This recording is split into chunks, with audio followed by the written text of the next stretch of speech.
I am Alina Cross, and I am 29 years old. I never imagined that the man I loved would become the reason my own family turned their backs on me. Not because he was cruel, unstable, or dangerous, but because he didn't belong to the world they had designed for me long before I ever learned how to choose for myself. I was born into privilege, raised in comfort, and surrounded by people who believed money was not just security, but identity. In my family, wealth spoke louder than feelings, and appearances mattered more than truth. Before I continue, please like, comment, and subscribe, and tell us where you're watching from. Stories like this reach people who have been forced to choose between love and approval, between loyalty and comfort.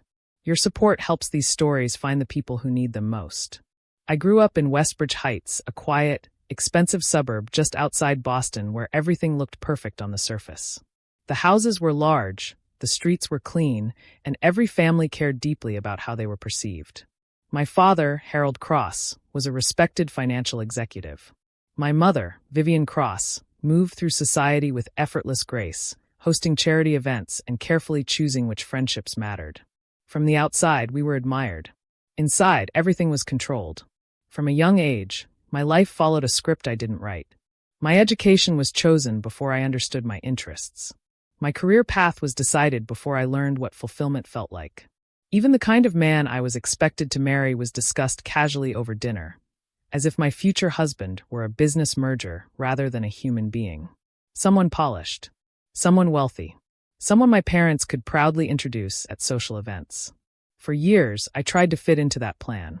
I dated men who looked impressive on paper. Men with strong last names, expensive watches, and confident smiles. They talked about investments, networks, and futures that sounded safe but empty. With them, I always felt like I was playing a role.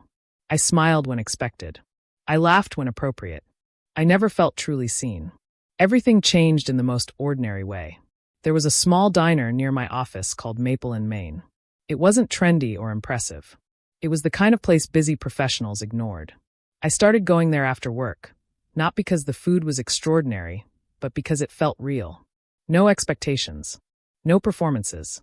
That's where I met Noah Reed. He was a waiter. Quiet, respectful, and observant in a way I wasn't used to. He didn't flirt or overstep. He didn't try to impress me with stories or ambition. He simply asked how my day was and waited for the answer. He remembered small things, how I liked my coffee, which days I looked tired, when I needed silence more than conversation. With Noah, I felt human. At first, I told myself it meant nothing, that it was just comfort, not connection. But over time, the quiet moments turned into conversations. Conversations turned into trust. And trust turned into something deeper than anything I had ever known. Noah never asked about my family's wealth. Never cared about my background. He cared about my thoughts, my fears, the things that made me laugh unexpectedly. That scared me more than any fancy relationship ever had. When I finally told my family I was in love, the reaction was immediate. The room went silent. Then came laughter. They thought it was a joke. When they realized I was serious, their expressions hardened. My mother's smile disappeared. My father folded his hands slowly, as if weighing a business risk. My younger brother, Caleb Cross, shook his head in disbelief. "A waiter," he asked. "You can't be serious." They didn't ask who Noah was as a person. They didn't ask how he treated me.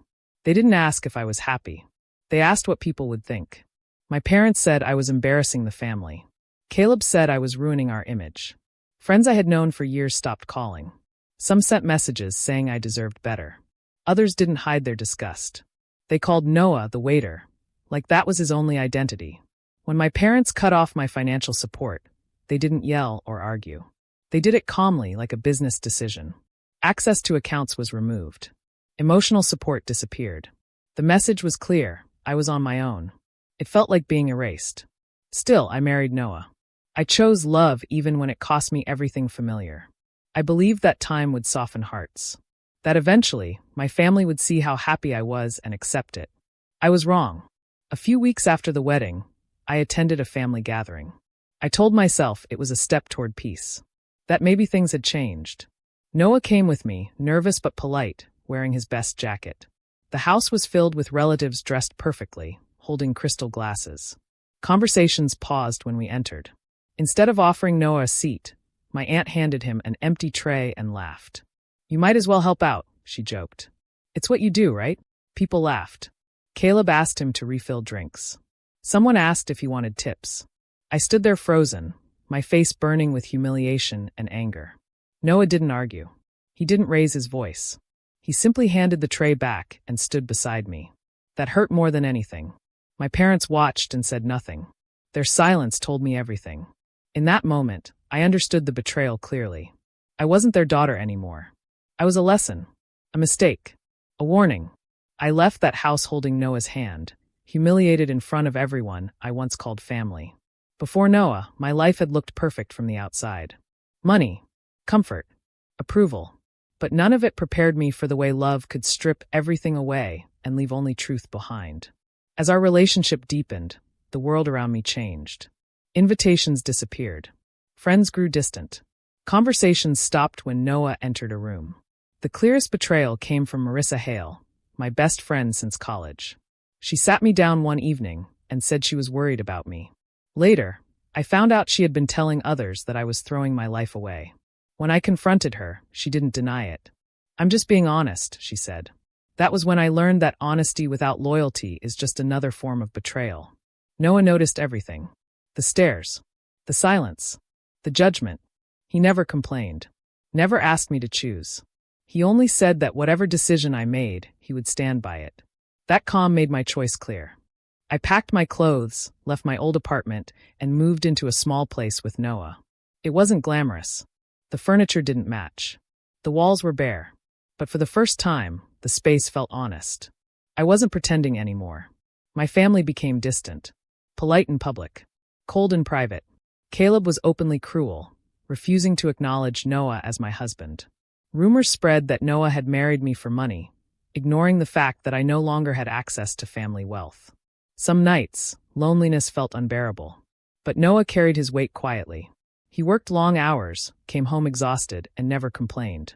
Watching him taught me what real strength looked like. One evening, I overheard my parents at a restaurant saying I would come crawling back when the money ran out. That was the moment I decided I would never give them the satisfaction of seeing me fail. Married life did not ease the weight I carried. It reshaped it. Everything I had once taken for granted suddenly required effort, planning, and restraint. Money no longer flowed quietly in the background. Every expense mattered. Every decision carried consequence. I learned to pause before spending, to calculate instead of assume. It was uncomfortable at first, like learning to walk again after years of being carried. I took a modest job at a mid-sized firm downtown. It wasn't impressive, and no one cared about my last name there. That was the point. I was judged by my work, my consistency, and my attitude. Some days I came home exhausted, my feet aching, my mind crowded with doubts. I wondered how my life had changed so completely in such a short time. But every morning, I reminded myself that this was a choice, not a punishment. Noah stayed at the diner. From the outside, nothing about him seemed different. Same uniform, same hours, same quiet presence. But living with him revealed layers no one else saw. He woke up before dawn, scribbling notes at the kitchen table. He tracked expenses meticulously, reading books late into the night. He saved aggressively, often denying himself even small comforts. When I asked why, he would smile and say it mattered. There was a seriousness in him that made me believe he was building something quietly, patiently, without needing an audience. Despite that belief, guilt followed me everywhere. I blamed myself for the way my family treated him. I apologized for things that weren't my fault. I worried that loving me had made his life harder. Noah never accepted my apologies. He would stop me gently and remind me that we were a team. His calm never wavered, even when mine did. The distance from my family became permanent. In public, they still acted polite. At events, they smiled and spoke about me as if everything were normal. But in private, I no longer existed in any meaningful way. No check-in calls. No interest in how I was living. No curiosity about my marriage. Their love had always been conditional, and I had failed the test. My brother Caleb was the most direct with his disdain. He refused to call Noah my husband. If Noah's name came up, Caleb would roll his eyes or change the subject. Once, at a mutual acquaintances gathering, Caleb looked at Noah and asked if he planned to upgrade his job now that he had married into money. Noah said nothing. I answered, and Caleb laughed like it proved his point. From that day on, he acted as if Noah didn't exist. The rumors hurt more than the insults. I heard them through people I barely knew. My family had been telling others that Noah married me for security, that he saw me as a way out of a small life. They ignored the fact that I had no access to family money anymore. They ignored the truth because it didn't fit the story they needed. Knowing those lies came from my own parents felt like a quiet cruelty that settled deep in my chest. There were nights I felt completely alone. I missed the idea of family, even if I didn't miss the way they treated me. I wondered if I would ever stop grieving the version of them I wished they were. But I refused to go back and apologize for loving someone. Determination became my shield. Noah carried his share of the weight without ever placing it on me. He worked long hours, sometimes coming home so tired he barely spoke. His hands were rough, his eyes heavy, but his spirit remained steady. Watching him taught me that strength didn't need to announce itself. It earned respect quietly. One evening, I ran into my parents at a restaurant. They didn't know I was nearby. I stood just out of sight and heard my mother's voice clearly. She sounded calm, almost amused. She said I was being stubborn, that this phase wouldn't last. My father laughed and said, "She'll come crawling back when reality hits." I walked away before they saw me. My chest felt tight, but my steps were steady. In that moment, something shifted inside me. They weren't waiting for my happiness. They were waiting for my failure. I decided then that I would never give them that satisfaction. Life continued quietly. No dramatic turning points. No sudden rescues. Just routine, effort, and endurance. I learned to budget, to cook, to fix small things myself. For the first time, I understood what independence truly meant. It was uncomfortable, humbling, and empowering all at once. Noah became more private with time. He traveled occasionally, sometimes leaving for a few days without much explanation. His phone rang more often. He took calls in another room. When I asked, he reassured me everything was fine. There was no secrecy that felt dishonest, just protection. I trusted him, even when curiosity tugged at me. The past resurfaced in unexpected ways. One afternoon, Marissa showed up at my door like nothing had happened. She talked about her problems, her stress, her needs. She never apologized. Instead, she hinted that I could help her find better opportunities or introduce her to people. Sitting across from her, I realized she hadn't come to reconnect. She had come because she needed something. That realization closed a door in my heart for good. After that, I focused on my marriage and my work. I stopped expecting understanding from people who had already shown me who they were. Noah continued his quiet routine, sometimes leaving early, sometimes returning late. I noticed documents, careful phone calls, moments of deep thought. One night, as he slept beside me, I studied his face and felt both pride and fear. I didn't know what he was planning, but I sensed it was significant. Then the invitation arrived. It came in a thick, elegant envelope with my name printed neatly on the front. No mention of Noah. When I opened it, my hands trembled slightly. It was an invitation to a private family gathering. I didn't need to read between the lines. When I called my mother, her voice was cool and measured. She said it would be better if I came alone. That Noah might feel uncomfortable anyway. The message was clear. He wasn't welcome. Against my better judgment, I went. The house was full of familiar faces, all dressed perfectly, all smiling with that careful politeness people use when they're judging you. At first, the comments were subtle, questions about how I was managing, jokes about how different my life must be now. Each sentence felt like a reminder of what they believed I had lost. As the night went on, the remarks sharpened. Someone asked if I missed real comfort. Another joked that marriage was about choosing wisely. My parents sat nearby, listening, never stopping it. Their silence hurt more than the words. Then Julian Mercer walked in. I hadn't seen him in years. He was polished, confident, successful. Exactly the kind of man my family had always wanted for me. My mother introduced us loudly, listing his accomplishments like a resume. She asked him to sit beside me. Someone joked about old times. Another said it was never too late to make better choices. I felt trapped, like my marriage didn't exist. Julian leaned in and asked if I was really happy. His tone wasn't kind. It was curious, like he was studying a mistake. Something inside me cracked. I stood up, hands shaking, and told them I was married and proud of it. Laughter followed, light, cruel, dismissive. That was when I realized I would never belong in that room again. I left without saying goodbye. By the time I reached home, I could barely breathe. Every insult replayed in my mind. Doubt crept in. Had I made my life smaller? Was love worth this constant humiliation? Noah was waiting. He didn't ask questions. He didn't get angry. He sat beside me and held me until the shaking stopped. When I finally calmed down, he wiped my face gently and looked at me with steady eyes. "Just wait," he said. "Not forever. Just long enough." I didn't understand what he meant. But his calm kept me from breaking completely. Time moved forward quietly after that. No miracles. No sudden changes. Just patience. Noah traveled more. Dressed a little sharper.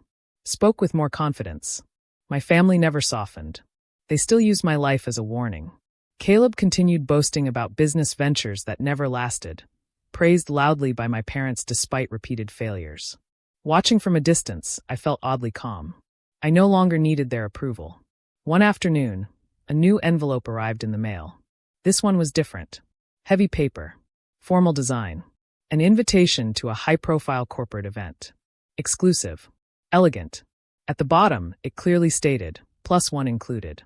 I showed it to Noah when he got home. He read it, smiled quietly, and said we should attend. Something about his expression told me that the waiting season was almost over. The night of the event arrived without drama, but the air inside the building carried a weight I couldn't explain. The venue stood tall against the city skyline, glass and steel glowing under soft lights. Everything about it whispered importance. Well-dressed people moved with confidence, their conversations low and assured. This was the kind of place my family had always felt at home in. Noah stood beside me as we entered. He wore a tailored suit that fit him perfectly. Nothing flashy, nothing excessive, just sharp, clean, and confident. For a moment, I barely recognized the man who once came home smelling of coffee and fryer oil. And yet, his eyes were the same. Calm. Focused. Grounded. As we walked further in, I noticed familiar faces. My parents were there. They stood near the front, speaking with people whose names I recognized from years of family events. My mother's posture was elegant as always, her smile practiced. My father looked relaxed, confident. Caleb stood close by, laughing loudly, clearly enjoying the attention. They looked like they belonged. When they saw me, their expressions shifted. Surprise came first. Then calculation. My mother offered a thin smile. My father nodded politely. Caleb glanced at Noah briefly, and then looked away, uninterested. No greeting. No acknowledgement. We took our seats without exchanging a word. I felt small under their stares, like I had stepped back into a world that no longer had space for me. My heart beat faster as the program began. Speakers were introduced one after another, names followed by applause. I listened, but my thoughts drifted. I couldn't shake the feeling that something was coming. Then I heard Noah's name. For a second, I thought I imagined it. But the room shifted. Conversations stopped. Heads turned in our direction. Noah stood up calmly, buttoned his jacket, and stepped forward. The host began speaking about his journey, his leadership, his vision, the company he had built from the ground up. A rapidly growing firm. Respected. Profitable. Innovative. The word CEO echoed through the room. My breath caught. I turned toward my family. My mother's face drained of color. My father leaned forward slightly, eyes wide with disbelief. Caleb's smile vanished completely, replaced by confusion and shock. They looked around as if waiting for someone to correct a mistake. No one did. Noah walked onto the stage with quiet confidence, as if he had always belonged there. Applause filled the room. Strong, genuine, respectful. I sat frozen, pride and disbelief colliding in my chest. Years of discipline, sacrifice, and patience stood in front of everyone now, undeniable and real. The same people who once mocked him watched in silence. As Noah spoke, I realized how little my family had ever known him. They never asked about his dreams. Never cared about his mind. Never looked past a job title. They had judged him once and closed the door permanently. When Noah finished and returned to his seat, he squeezed my hand gently. He didn't look at my family. He didn't need to. The truth had already spoken. The room buzzed with whispers. People leaned toward each other, murmuring in disbelief. I felt a warmth in my chest, vindication, yes, but also sadness. This moment didn't heal the past. It exposed it. It showed not only Noah's success, but how deeply my family had failed me. After that night, everything changed too quickly. My phone rang in ways it hadn't for years. Messages came from numbers that had been silent. My parents suddenly wanted to talk. Their words were softer now, careful, filled with concern they had never shown before. They said they were proud of me. They said they missed me. But beneath every sentence, I felt it. This wasn't about love. It was about image. When we met, my mother cried and held my hands, saying she had always worried about me. My father spoke about misunderstandings and mistakes. Not once did they clearly apologize for how they treated Noah. Instead, they spoke about how impressive he was, how surprising his success had turned out to be. It felt less like regret and more like relief that my choices no longer embarrassed them. Caleb was worse. He acted as if nothing had ever happened. He laughed loudly, clapped Noah on the shoulder, and spoke about potential collaborations. He shared ideas, business plans, connections, talking like they were equals now, like old friends. Noah listened politely, nodded when needed, and gave short answers. There was no anger in him, just distance. Caleb didn't notice. He was too focused on what he could gain. Then Marissa reached out. Long messages. Warm words. Claims that she had always believed in us. Reading them made my chest tighten. She spoke as if loyalty could be rewritten once success appeared. When we met, she avoided the past entirely. No apology. No honesty. Just excitement and familiarity she hadn't earned. Watching people return so quickly hurt more than their absence ever had. Noah remained calm through all of it. Respectful. Kind. Controlled. He didn't seek revenge. He didn't remind anyone of how they treated us. But he also didn't invite them closer. His boundaries were quiet and firm. And watching him taught me something important. Forgiveness didn't mean forgetting. Politeness didn't mean access. Inside, I struggled. Part of me wanted to believe my parents had changed. Another part remembered every ignored call, every cruel word, every moment I stood alone. Success hadn't healed what was broken. It had revealed the truth more clearly. It showed who loved me when I had nothing to offer, and who only showed up when the story looked better. That realization hurt. But it also freed me. For the first time in my life, I stopped trying to make everyone comfortable. I stopped explaining my choices. I stopped softening my words to protect feelings that had never protected mine. Setting boundaries felt strange at first, like learning a new language. But it also felt powerful. When my parents offered financial help, I said no. The offer came with expectations, more visits, more influence, more control. I recognized it for what it was and refused. I didn't need their money anymore, and I wouldn't accept love with conditions. They were shocked. Apologies came next, carefully worded and incomplete. They spoke vaguely about the past, avoiding details. I listened without interrupting. When they finished, I told them the truth. Forgiveness could not exist without honesty. Pretending nothing happened wasn't healing. It was avoidance. They didn't like hearing that. But I wasn't responsible for their comfort anymore. Noah handled things in his own way. When business offers came from my family, he declined politely. No explanations. No lectures. Just calm refusal. Watching him turn down opportunities that once would have impressed everyone made me realize something profound. Success hadn't made him hungry for validation. It had given him freedom. Eventually, I sat down with my parents alone. There was no shouting. No tears. Just clarity. I told them how their silence hurt more than insults. How their rumors made me question my worth. How being cut off forced me to grow in ways comfort never could. They listened, but they didn't fully understand. And for the first time, that was okay. Walking away from that conversation, I felt lighter. I wasn't seeking revenge. I wasn't punishing anyone. My strength came from choosing peace over approval, truth over comfort, and self-respect over belonging. Looking back, I could finally see the full journey.